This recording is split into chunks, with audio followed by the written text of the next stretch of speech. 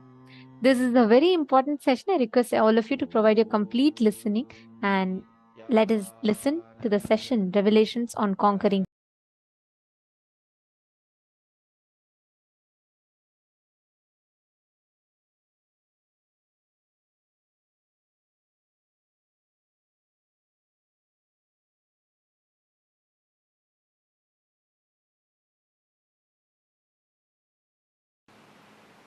I welcome all of you with my love and respects. Conquering time. First, few basic understandings, few basic truths.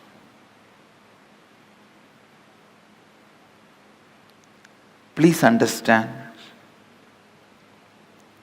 every sacred secret, every sacred truth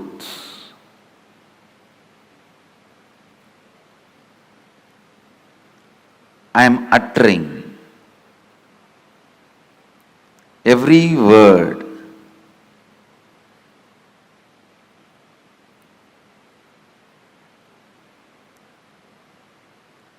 need to be internalized and internalized. Do not sit with the intellectual tiredness. Usually people have this pattern. Tell us finally what we should do. No, things don't work like that. Please understand.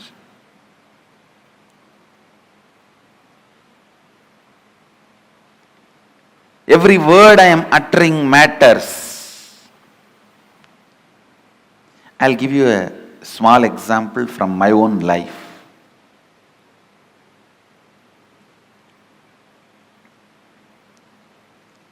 One of my guru, Annamalai Swamigal, in course of conversation he told me that we are not the body, we are beyond pain and suffering. When I was sitting alone and contemplating about it, we are not the body, we are beyond pain and suffering. What does he mean by it? I actually experimented. I took a knife and cut my thigh to see whether we have pain or not. Of course, I had pain and I was taken to hospital and stitches were done and all that has happened. But I could not think what my guru uttered is lie. I was continuously contemplating. I had a yoga guru. He was also a Paramahamsa. One day he explained, he usually comes to the house where I was born and brought up. He will come home early morning, 4 o'clock, and drag me out of the bed and take me to the temple and teach yoga. I was a kid. Sometimes the moment I am out of bed, he will make me drink coffee so that I will not go back to bed. One day he was telling, see, before coffee how you feel that you want to lie down and nothing other than sleep matters. Just a cup of coffee, you are ready to listen to me, and suddenly I became more important, yoga becomes more important. All the ideas that you should do yoga makes more sense. Without a cup of coffee, all the ideas you should sleep makes more sense. Just with a cup of coffee, all the ideas you should do yoga and take care of your health, build your body so you can get enlightened. All these ideas make sense.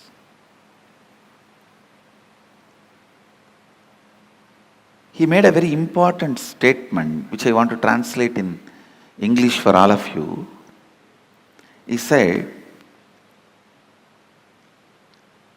the physiological, psychological, neurological effect on you is not you. Please understand. One guru made a statement, you are not the body. The other guru made a statement, the physiological, psychological, neurological effects happening on you is not you. How many of you click with that second statement? Actually, both statements finally mean the same, but the second statement suddenly made so much sense to me. Yes. Please understand. Because I could see my seeking is not just equivalent to a cup of coffee, but a cup of coffee can make such big impact. It can just drive away the sleep, make the whole yoga happen in me with enthusiasm, excitement. So when I was analyzing, cup of coffee cannot be equivalent to my seeking. The first statement I am making, please listen. The first statement I am making, time is a matter. Second statement, it is not absolute as you think. Please understand.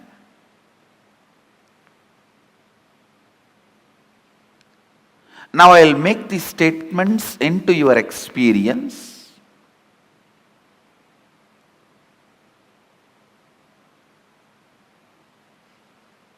These two are the Mahavagyas now.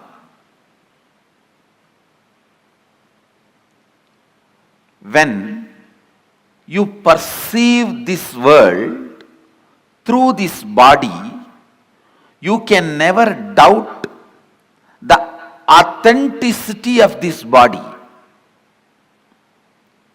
or the authority of this body. But when you are perceiving the dream world through the dream body, this body does not have authority over you. The first truth, time is a matter.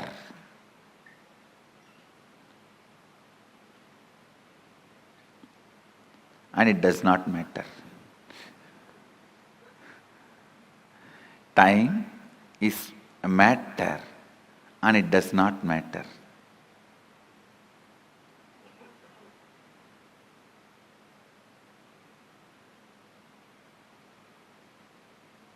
You can manipulate it as you can manipulate your body. Understand? You can make your body big or small with certain practices, diet control.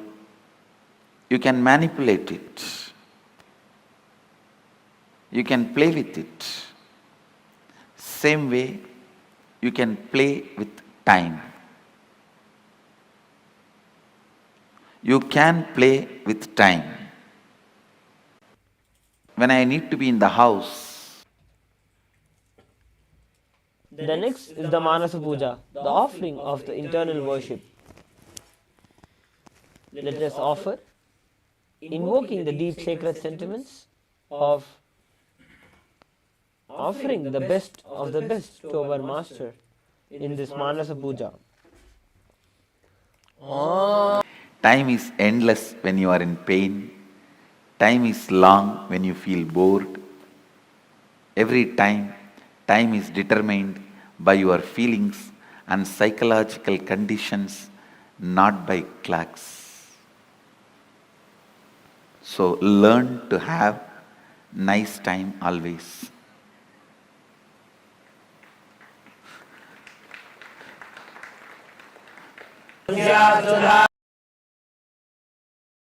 Into the deeper understanding, especially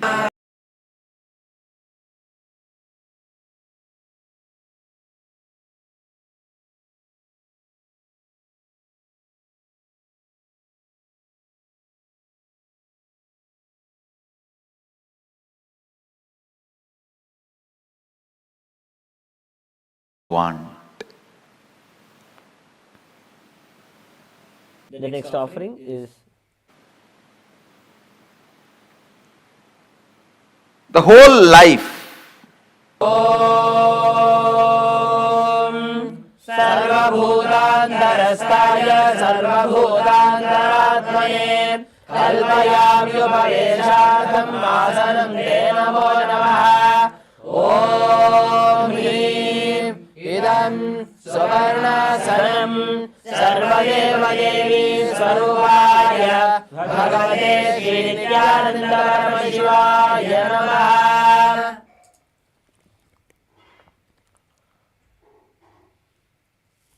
The next offering is the offering of Swagatam, welcoming our beloved Bhagavan.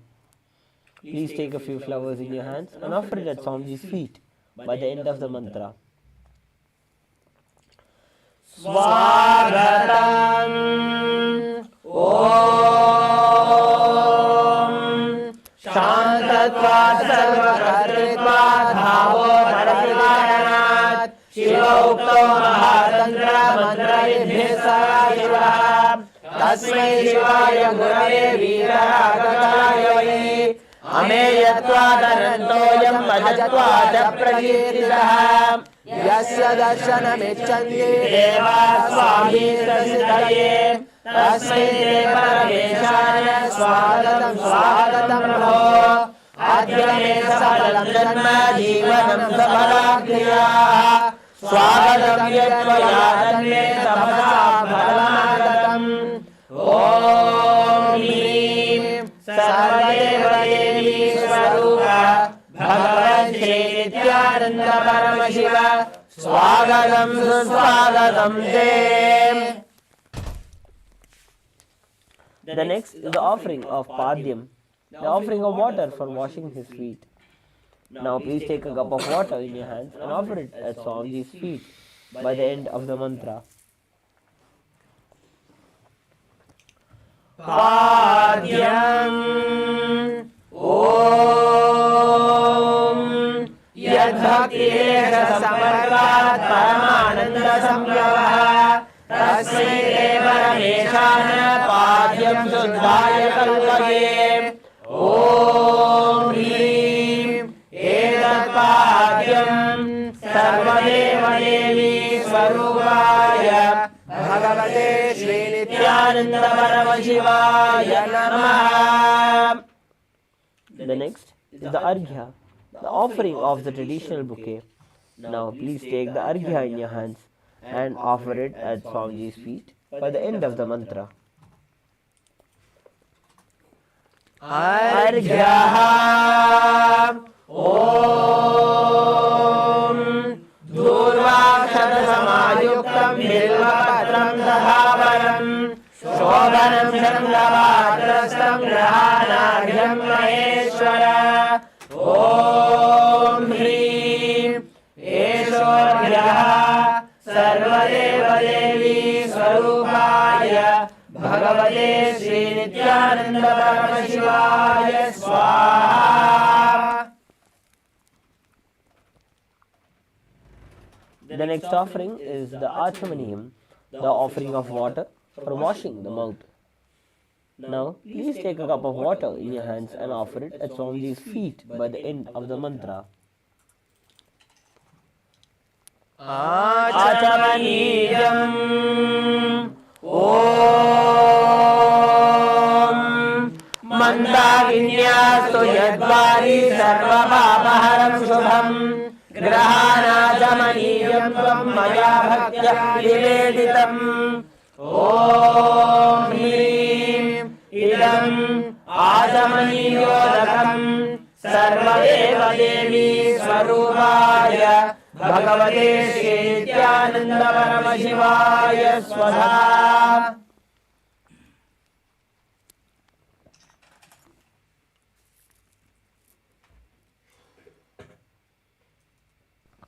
The next offering is the offering of Madhubarka, the offering of the nectarine drink. Now, please take some Madhubarka in your hands and offer it at Swamiji's feet by the end of the mantra. Madhubarka Om Sarvakalmashanashaya Paripurna Sudhatmakam Madhubarkamivam Deva Kalpayami Prasidame Om Hrim Esha Madhubarka Sarvadeva Devi Swarupaya Bhagavate Shri Nithyananda Paramashivaya Swada. The next is the Gandha Tailam, the offering of the scented oil. Now please take some Gandha Tailam in your hands and offer it at Swamiji's feet by the end of the mantra. Gandha Tailam Om Sneham Grahana Snehena Lokanam Hitakaraka Sarvalokeshu Shuddhasvam Dadami Sneham Om Hrim Idam Gandhaleilam Sarvadeva Devi Swarupaya Bhagavate Shri Nithyananda Paramashivaya Nivedayami.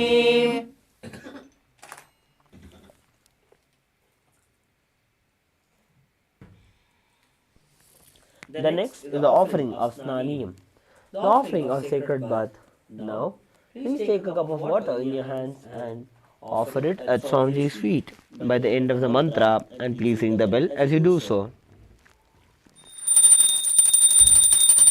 Snaniyam Om Idam Shutiralam Vadi Svacham Shuddham Manoharam Snanatham te maya bhaktya kalpitam pratikriyalam Om Hrim Idam Snaniyodakam Sarvadeva Devi Swarupaya Bhagavate Shri Nithyananda Paramashivaya Nivedayami.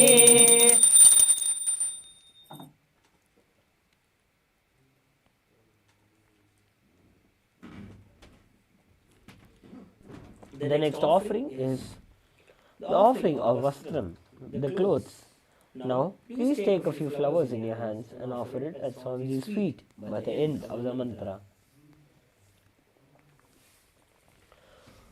Vastram Om Maya Chitra Prakashanna Nijaguhyodesase Niravarana Vigyaya Vadaste Kalpayamyaham Om Hrim Idam Vastotariyam Sarvadeva Devi Swarupaya Bhagavate Shri Nithyananda Paramashivaya Nivedayami. The next offering is the offering of Abharanam, the sacred jewels. Now, please take the Abharanam in your hands and offer it at Swamiji's feet by the end of the mantra. Abharanam Om Swabhava Sundarangaya Nana Shatyashrayayale Suvarnam Bhujanam Tubhyam Kalpayami Prasidane Om Hrim Idam Suvarnabharanam Sarvadeva Devi Swarupaya Bhagavate Shri Nithyananda Paramashivaya Samarbhayami. The next offering is the offering of Gandha, the sandalwood paste. Now, please take some sandalwood paste in your hands and smear it at Swamiji's feet by the end of the mantra.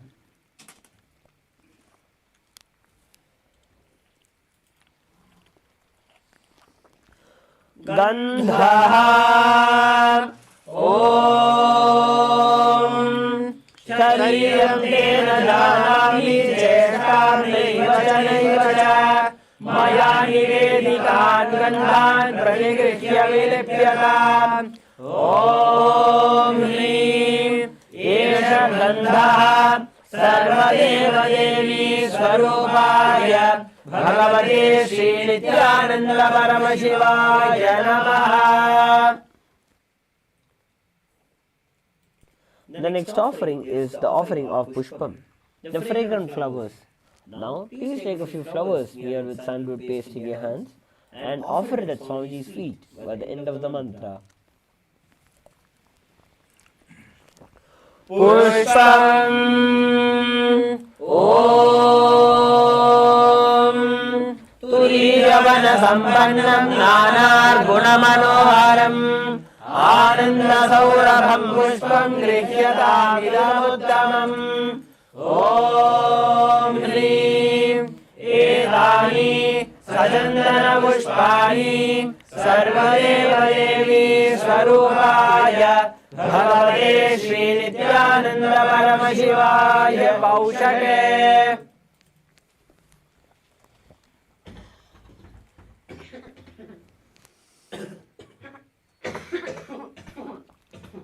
The next offering is the offering of Bilva Patram, the Bilva leaves. Now, please take a few Bilva leaves in your hands smeared with sandalwood paste and offer it at Swamiji's feet by the end of the mantra. Bilva Patram Om Amritodbhavam Shri Vriksham Shankarasya Savapriyam Bilvavatram Prayachami Pavitram Te Sureshwara Om Hrim Etani Sajandana Bilvavatrani Sarvadeva Devi Swarupaya Bhagavate Sri Nithyananda Paramashivaya Paushate.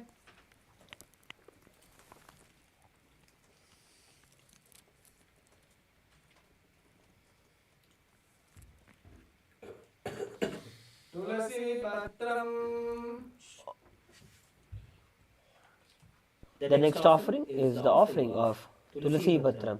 Now please take a few Tulasi leaves in your hands and offer it at Swamiji's feet by the end of the mantra. Tulasi Patram Om Namaste Bahurupaya Bhagavate Paramatmane Swaha Om Hrim Idam Sajandana Tulasi Patram Sarvadeva Devi Swarupaya Bhagavate Sri Nithyananda Paramashivaya Namaha. The next offering is the offering of Dhupa, the lit incense sticks. Now, please take the lit Dhupa in your hands and slowly wave it towards Swamiji's form along with the mantra, and please ring the bell as you do so.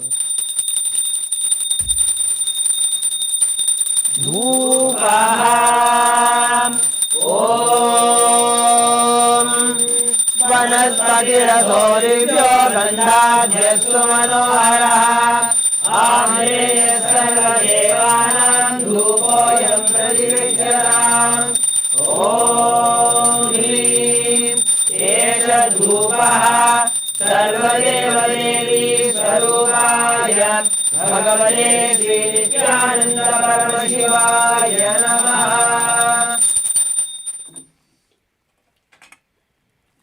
The next offering is the offering of Deepa, the offering of the lit lamp. Now please take the Deepa in your hands and slowly wave it towards Swamiji's form along with the mantra, and please ring the bell as you do so. दीपः ॐ सुप्रकाशो महादीपः सर्वदर्शिव्यापः समाभ्याभ्यन्तरज्योतिर्दीपोऽयं प्रतिष्ठताम् ॐ ह्रीं एष दीपः सर्वदेवदेवी स्वरूपाय भगवते श्री नित्यानंद परमशिवाय नमः.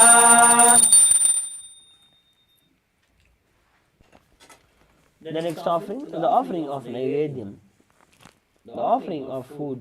Now, please take an udani of water in your right hand, hover it clockwise thrice over the Naivedyam, and offer it at Swamiji's feet, along with the mantra, and please ring the bell as you do so.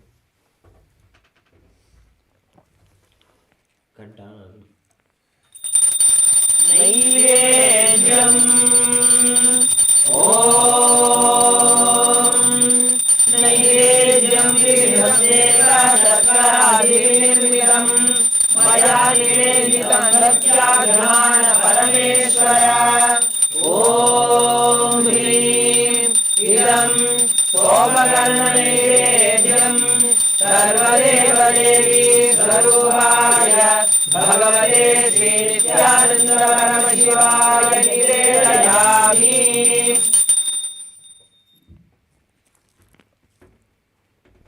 The next offering is the offering of Paniyam, the offering of water for drinking. Now please take a cup of water in your hands and offer it at Swamiji's feet along with the mantra. Paniyam Om Samastadeva Devesha Sarvadriptikaram Param Akhandananda Sampurnam Grahana Jalamuttamam Om Hrim Idam Panarthorakam Sarvadeva Devi Swarupaya Bhagavate Shri Nithyananda Paramashivaya Namaha.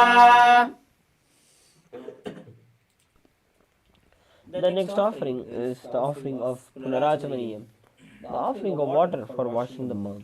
Now, please take a cup of water in your hands and offer it at Swamiji's feet, along with the mantra, and please ring the bell as you do so.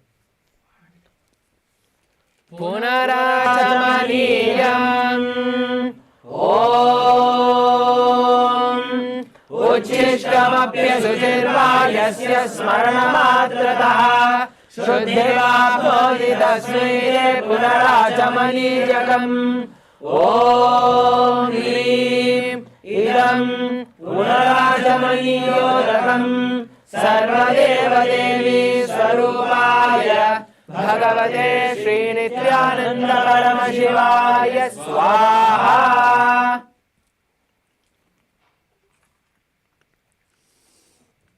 The next offering is the offering of the Aratrikam. Now please take the lit lamp in your hands and slowly wave it towards Swamiji's form along with the mantra, and please ring the bell as you do so.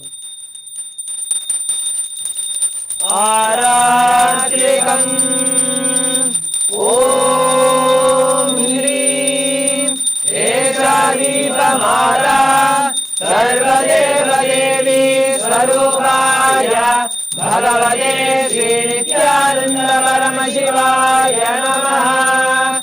Om Rajavirajaya Prasakya Sahye Namo Vayam Vaishravanaya Kurmahe Kame Kaman Kama Kamaya Mahyam Kameshwaro Vaishravano Dadatu Kuberaya Vaishravanaya Maharajaya Namaha.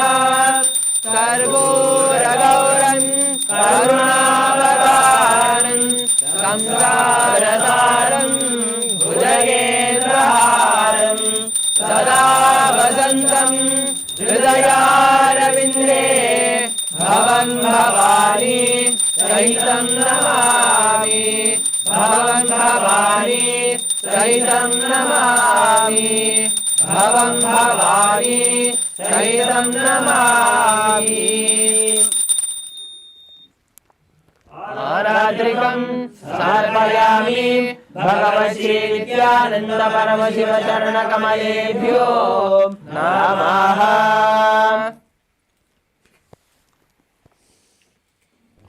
The next offering is the offering of Pushpanjali, the offering of fragrant flowers. Now please take a few flowers in your Anjali Mudra and offer it at Swamiji's feet by the end of the mantra.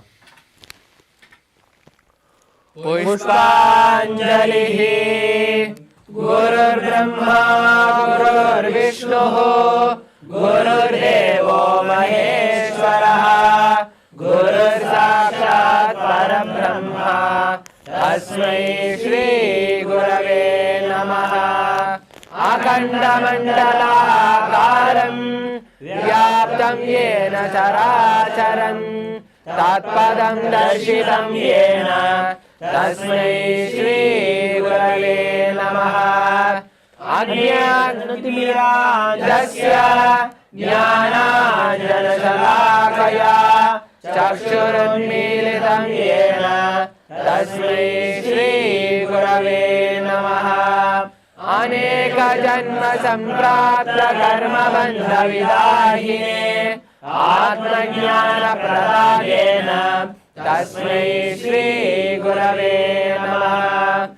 Mannada Shri Ragannatho Madguru Shri Jagadguru Mamatma Sarva Bhutatma Tasmai Shri Gurave Namaha.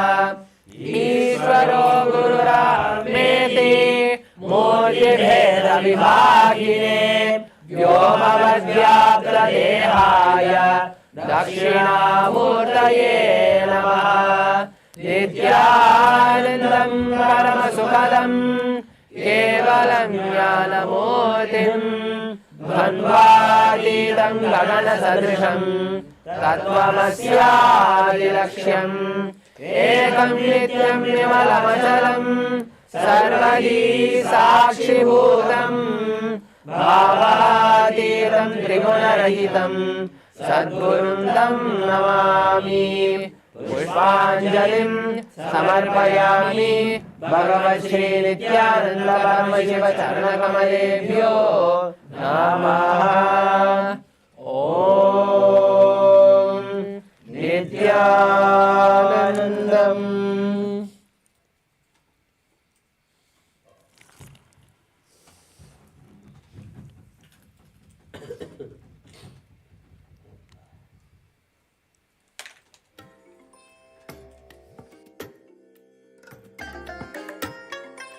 I bless you all.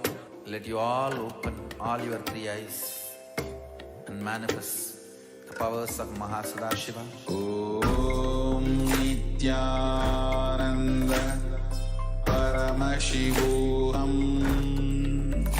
Om Nithyananda Paramashivoham.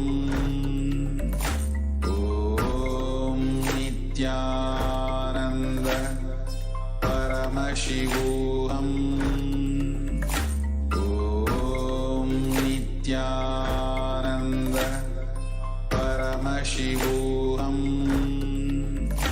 Om Nithyananda Paramashivoham. Om Nithyananda Paramashivoham.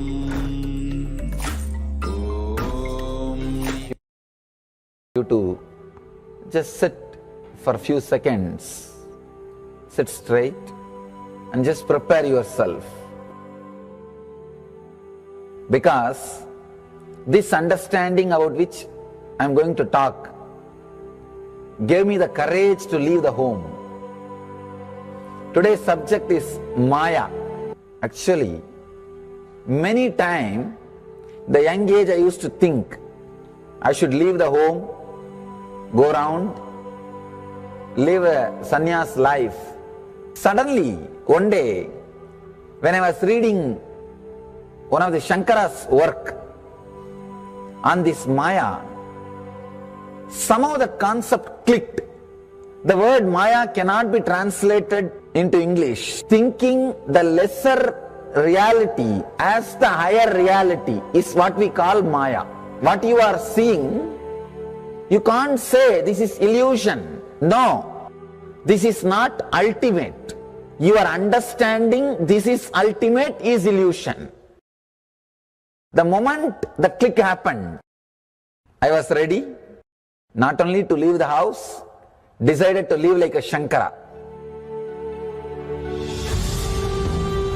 In the Vedic tradition, anybody wants to become enlightened has to leave their home. They have to become homeless. It is a basic condition for enlightenment. You can't be in your hometown. You have to start wandering, studying, because to enter into the ultimate truth, you need to have the courage to go behind wherever it leads. There is a beautiful sutra in Brahma Sutra, the first sutra of Brahma Sutra. It says, Atatu Brahma Jignasat. Let us inquire into the reality. It says, only a courageous person who is ready to go behind wherever truth leads can enter into this science. In those days, we had a beautiful system. When somebody becomes enlightened, he will go around and sit with all other scholars, pandits, learned people, and he will open up his understanding. The other person will open up his understanding. Whoever can take the other person to the deeper level of understanding will follow him. That's all. That is why exploring the truth into the deeper and deeper level has been made as a compulsory basic value for anybody who wants to explore the reality, explore into the truth. What we need to understand from this story, courage to go behind the truth, wherever it leads. Even they are ready to gamble with their life, but they are ready for truth.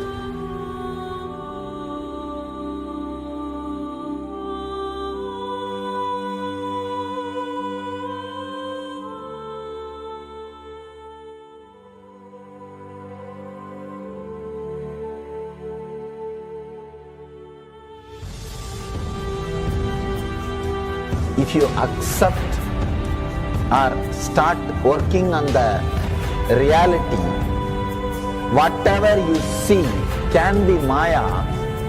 It feels as if the ground on which you are standing is opening or giving way, is taken away. It needs courage. It may suddenly open a new door to you. You must be able to go into the door, only then you can see the next door. Because I am trying to reproduce the same understanding and experience which happened in me. Understand? When I understood that Maya, the concept of Maya, it gave me so much of joy and courage to do anything. I decided I will live like a Shankara. There is every possibility you will catch the glimpse. I am not telling you will run away from a home. You will have the same energy and excitement and liberation when you realize this truth.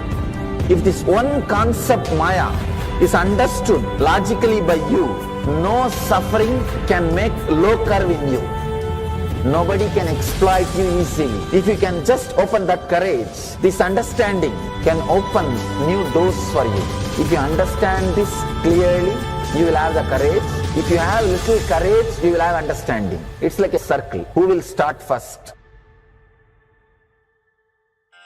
I represent Kailasa Nation, led by Supreme Pontiff of Hinduism, Sri Nithyananda Paramashivam, which speaks on behalf of 2 billion Hindus around the world who do not have a voice representing them in these international forums.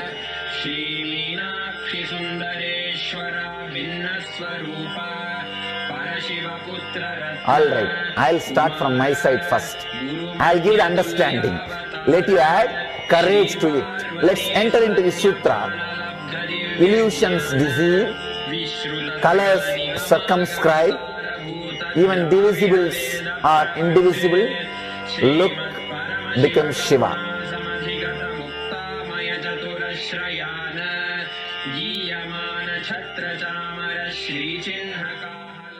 welcome you all with my love and respects. Before entering into the sutras, I want all of you to just sit for a few seconds. Sit straight and just prepare yourself. Because this understanding about which I am going to talk gave me the courage to leave the home. Today's subject is Maya. Actually, many times, the young age I used to think I should leave the home, go around, live a sannyas life. Suddenly, one day, when I was reading one of the Shankara's work on this Maya, somehow the concept clicked. The word Maya cannot be translated into English. Thinking the lesser reality as the higher reality is what we call Maya. What you are seeing, you can't say this is illusion. No, this is not ultimate. Your understanding this is ultimate is illusion. The moment the click happened, I was ready not only to leave the house, decided to live like a Shankara. In the Vedic tradition, anybody wants to become enlightened has to leave their home. They have to become homeless. It is a basic condition for enlightenment. You can't be in your hometown. You have to start wandering, studying, because to enter into the ultimate truth, you need to have the courage to go behind wherever it leads. There is a beautiful sutra in Brahma Sutra, the first sutra of Brahma Sutra. It says, Atato Brahma Jinyasa. Let us inquire into the reality. It says, only a courageous person who is ready to go behind wherever truth leads can enter into this science. In those days, we had a beautiful system. When somebody becomes enlightened, he will go around and sit with all other scholars, pandits, learned people, and he will open up his understanding. The other person will open up his understanding. Whoever can take the other person to the deeper level of understanding will follow him. That's all. That is why exploring the truth into the deeper and deeper level has been made as a compulsory basic value for anybody who wants to explore the reality, explore into the truth. What we need to understand from this story, courage to go behind the truth, wherever it leads. Even they are ready to gamble with their life, but they are ready for truth.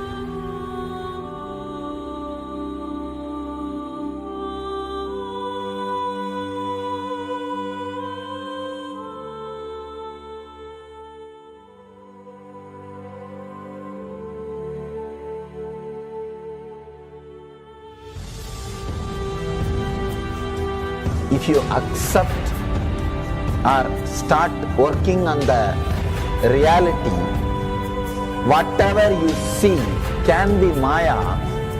It feels as if the ground on which you are standing is opening or giving way, is taken away. It needs courage. It may suddenly open a new door to you. You must be able to go into the door, only then you can see the next door. Because I am trying to reproduce the same understanding and experience which happened in me. Understand? When I understood that Maya, the concept of Maya, it gave me so much of joy and courage to do anything. I decided I will live like a Shankara. There is every possibility you will catch the glimpse. I am not telling you will run away from a home. You will have the same energy and excitement and liberation when you realize this truth. If this one concept Maya is understood logically by you, no suffering can make low curve in you. Nobody can exploit you easily. If you can just open that courage, this understanding can open new doors for you. If you understand this clearly, you will have the courage If you have little courage, you will have understanding. It's like a circle. Who will start first? I represent Kailasa Nation, led by Supreme Pontiff of Hinduism, Sri Nithyananda Paramashivam, which speaks on behalf of 2 billion Hindus around the world who do not have a voice representing them in these international forums.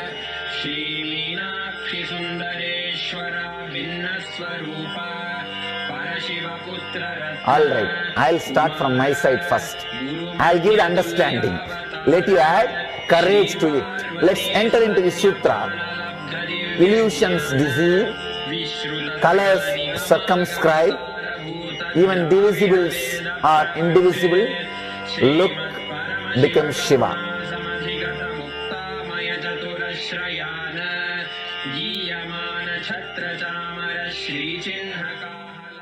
Welcome you all with my love and respects. Before entering into the sutras, I want all of you to just sit for a few seconds. Sit straight and just prepare yourself.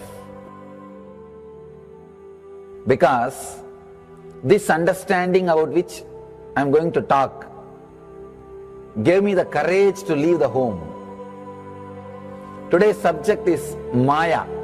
Actually, many times, the young age I used to think I should leave the home, go around, live a sannyas life. Suddenly, one day, when I was reading one of the Shankara's work on this Maya, somehow the concept clicked. The word Maya cannot be translated into English. Thinking the lesser reality as the higher reality is what we call Maya. What you are seeing, you can't say this is illusion. No, this is not ultimate. Your understanding this is ultimate is illusion. The moment the click happened, I was ready not only to leave the house, decided to live like a Shankara. In the Vedic tradition, anybody wants to become enlightened has to leave their home. They have to become homeless. It is a basic condition for enlightenment. You can't be in your hometown. You have to start wandering, studying, because to enter into the ultimate truth, you need to have the courage to go behind wherever it leads. There is a beautiful sutra in Brahma Sutra, the first sutra of Brahma Sutra. It says, Atato Brahma Jinyasa, let us inquire into the reality. It says, only a courageous person who is ready to go behind wherever truth leads can enter into this science. In those days, we had a beautiful system. When somebody becomes enlightened, he will go around and sit with all other scholars, pandits, learned people, and he will open up his understanding. The other person will open up his understanding. Whoever can take the other person to the deeper level of understanding will follow him. That's all. That is why exploring the truth into the deeper and deeper level has been made as a compulsory basic value for anybody who wants to explore the reality, explore into the truth. What we need to understand from this story, courage to go behind the truth, wherever it leads. Even they are ready to gamble with their life, but they are ready for truth.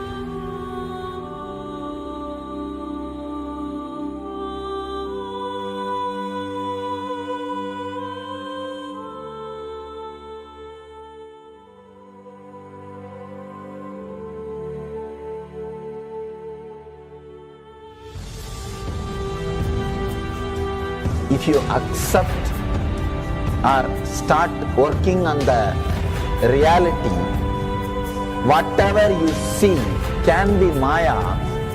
It feels as if the ground on which you are standing is opening or giving way, is taken away. It needs courage. It may suddenly open a new door to you. You must be able to go into the door, only then you can see the next door. Because I am trying to reproduce the same understanding and experience which happened in me. Understand? When I understood that Maya, the concept of Maya, it gave me so much of joy and courage to do anything. I decided I will live like a Shankara. There is every possibility you will catch the glimpse. I am not telling you will run away from a home. You will have the same energy and excitement and liberation when you realize this truth.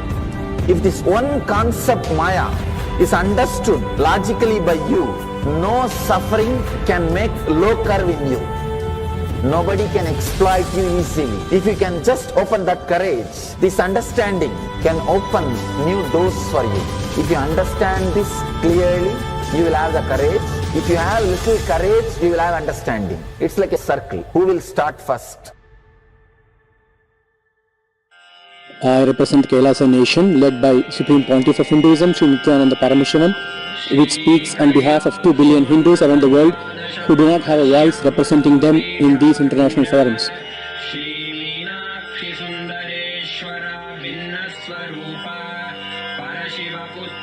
Alright, I'll start from my side first. I'll give the understanding.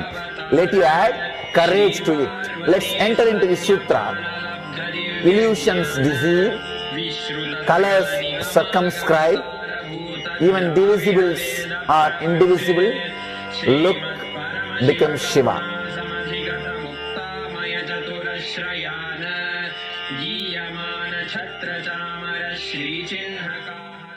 Welcome you all with my love and respects.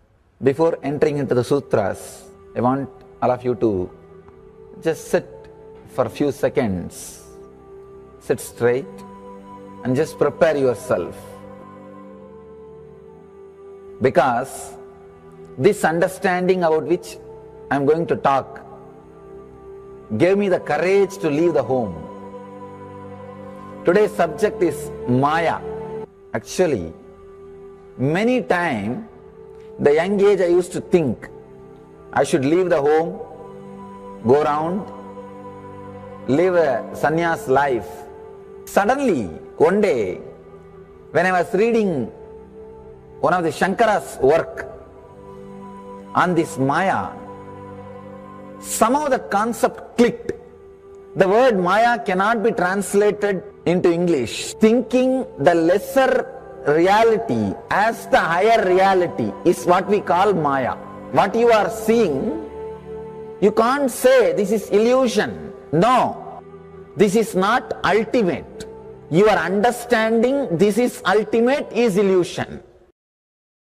The moment the click happened, I was ready not only to leave the house, decided to live like a Shankara. In the Vedic tradition, anybody wants to become enlightened has to leave their home. They have to become homeless. It is a basic condition for enlightenment. You can't be in your hometown. You have to start wandering, studying, because to enter into the ultimate truth, you need to have the courage to go behind wherever it leads. There is a beautiful sutra in Brahma Sutra, the first sutra of Brahma Sutra. It says, Atato Brahma Jignasat. Let us inquire into the reality. It says, only a courageous person who is ready to go behind wherever truth leads can enter into this science. In those days, we had a beautiful system.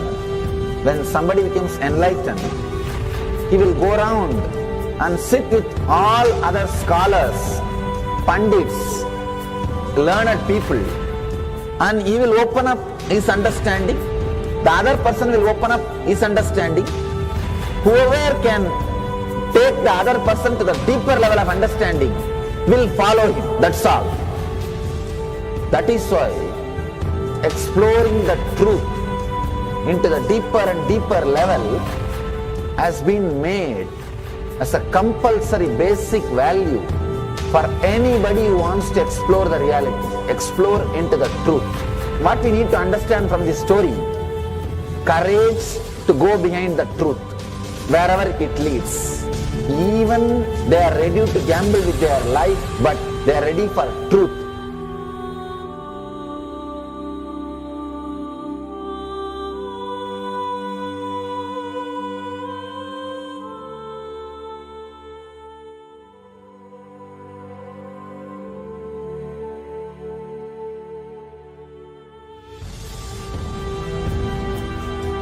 If you accept or start working on the reality, whatever you see can be Maya. It feels as if the ground on which you are standing is opening or giving way, is taken away. It needs courage. It may suddenly open a new door to you. You must be able to go into the door, only then you can see the next door. Because I am trying to reproduce the same understanding and experience which happened in me. Understand?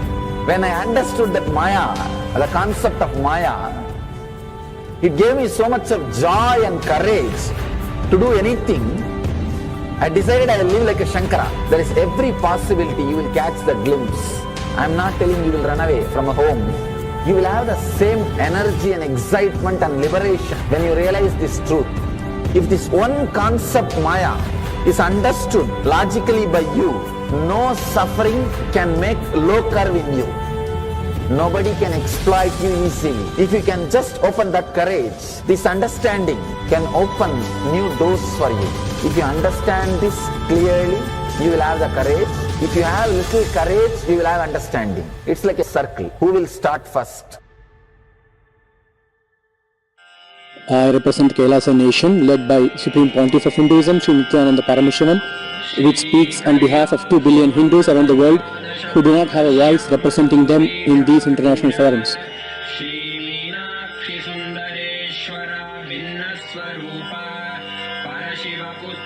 Alright, I'll start from my side first.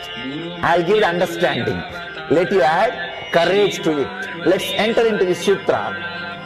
Illusions deceive, colors circumscribe, even divisibles are indivisible.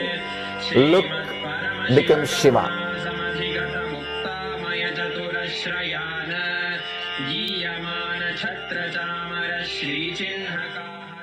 Welcome you all with my love and respects. Before entering into the sutras, I want all of you to just sit for a few seconds. Sit straight and just prepare yourself. Because this understanding about which I am going to talk gave me the courage to leave the home. Today's subject is Maya. Actually, many times, the young age I used to think I should leave the home, go around, live a sannyas life.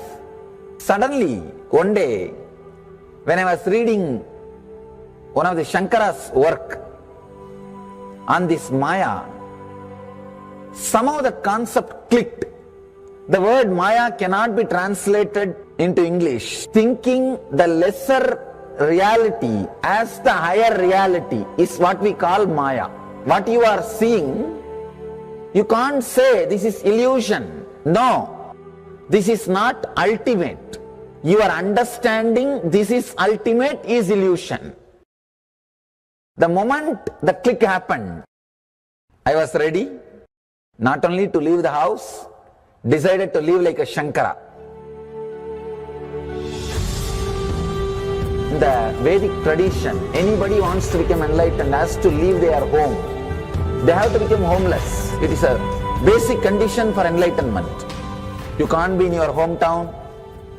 You have to start wandering, studying, because to enter into the ultimate truth, you need to have the courage to go behind wherever it leads. There is a beautiful sutra in Brahma Sutra, the first sutra of Brahma Sutra. It says, Atatu Brahma Jignasat. Let us inquire into the reality. It says, only a courageous person who is ready to go behind wherever truth